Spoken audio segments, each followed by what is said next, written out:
my good friend Steve Chou today, who is going to walk through how he has managed to build up an incredible business that is driven on his own website, how he does the marketing, how he drives traffic to his own website to create sales on his own website. I don't know how to do that because I know Amazon. And so for me, Amazon SEO is the epitome. I want to rank on Amazon. And I tried having my own Shopify site. I tried to learn Facebook ads. I've had experts on that have showed me Facebook ads and showed me how to create a Shopify site. And the problem is, I think that my toys are a $20 price point. And so my average order value is a little low. I don't have that repeat purchase. And so it doesn't necessarily work for every single product type.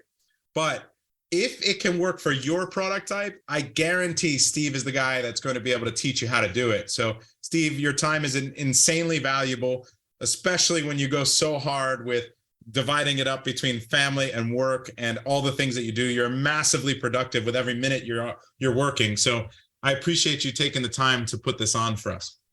Yeah, thanks for the intro, Brandon. I really appreciate it. I'm going to teach you guys today how to start a brand, really, with your own D2C website. In case you guys don't know me, I've been running an online store since 2007. This was before Amazon, before Shopify.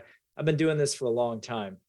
I also run a blog over at mywifequitherjob.com. You guys can check out some of my writings.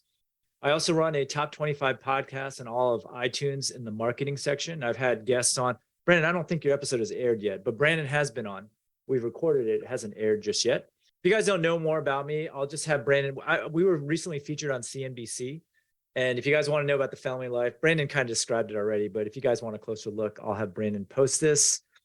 This is my e-commerce store over at Bumblebee Linens. We're probably going to talk about my store for most of the presentation. And what I'm going to do is I'm going to highlight certain features of my site and why I designed it the way I did. All right. And oh, by the way, everything that I talk about today is actually implemented on the site. So at any time, you can actually go over to Bumblebee Linens and see how this feature actually interacts. The only thing that I ask that you do not do is contact support on that site, because there are real people running it. And I don't want them answering D2C questions as opposed to like linen customer support questions. That's all I ask. This is my kids' shop. I always like to talk about them because using these principles in this lecture, my kids, which were 9 and 11 at the time, started their own e-commerce store selling entrepreneurship t-shirts using print on demand. And my daughter's already on her second store, which is selling her own one-of-a-kind handmade jewelry. Fundamentally, a brand just means that you have your company name and your logo on your product. But the type of brand that I'm talking about is the brand where you have your own audience and you have a reputation of your, for your products and everything that you put out.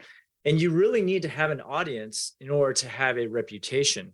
And because once you have the audience, it requires a property that you own and a way to bring people back over and over and over and over again until they are familiar with your brand. So what is a unique value proposition? It basically just defines how you're different.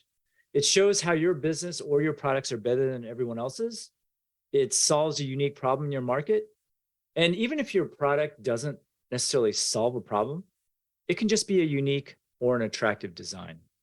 And you have to have a value prop to thrive in the D2C world.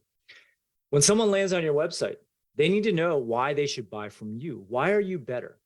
All right, so here's a big mistake that I see people make with their D2C sites. And this usually has to do with the theme that you buy. So let's say you have a Shopify store and you buy a theme that's fully featured and it lists like review counts, shares, and all that sort of thing. Well, the problem is that if you're brand new and you have 0 reviews or 0 likes or 0 shares, that actually hurts you, right? So you actually never want to show share counts unless you actually have some shares or some likes. So typically what we do, and I'll show you an example in just a little bit, we hide all that stuff until we have critical mass. And what is critical mass to you? For us, it's usually like, 5 or 10 reviews or something like that. It's kind of similar to Amazon. And of course, you want to make your buttons easily accessible.